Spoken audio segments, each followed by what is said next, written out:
নির্বাচন ব্যবস্থা সংস্কারে কমিশন গঠনের পাশাপাশি গেল ২১ নভেম্বর সাবেক সচিব এএমএম নাসির উদ্দিনের নেতৃত্বে নতুন নির্বাচন কমিশন গঠন করে অন্তর্বর্তী সরকার। রোববার শপথ নেন সিইসি সহ ৪ কমিশনার।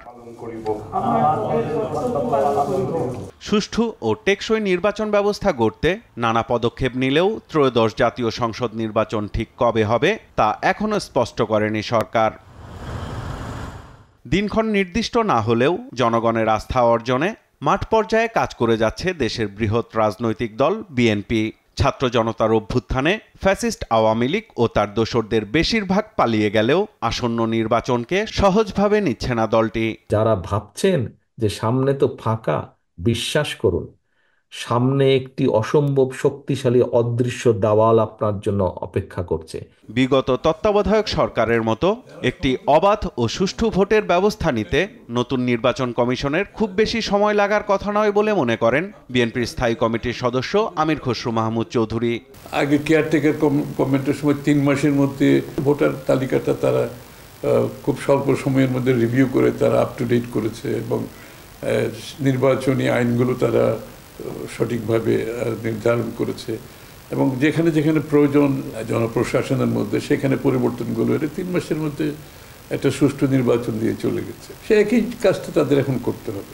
আর নির্বাচন নিয়ে রাজনৈতিক দলগুলোর সঙ্গে অন্তর্বর্তী সরকারের এখনো কোনো আলোচনা হয়নি বলে জানিয়েছেন নাগরিক ঐক্যের সভাপতি মাহমুদুর রহমান মান্না।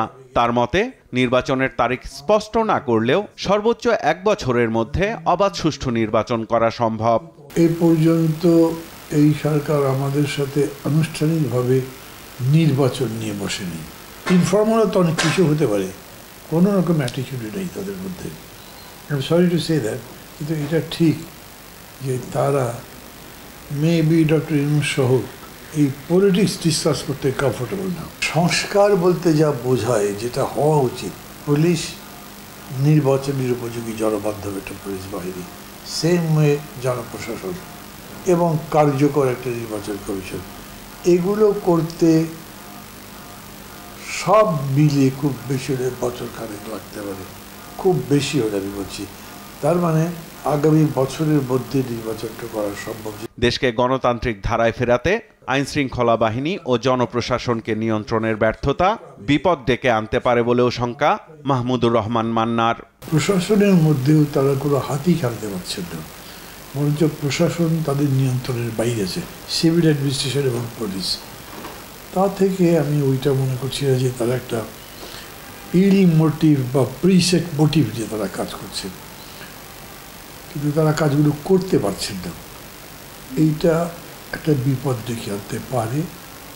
সাইফুল রিপন, দেশ টিভি, ঢাকা।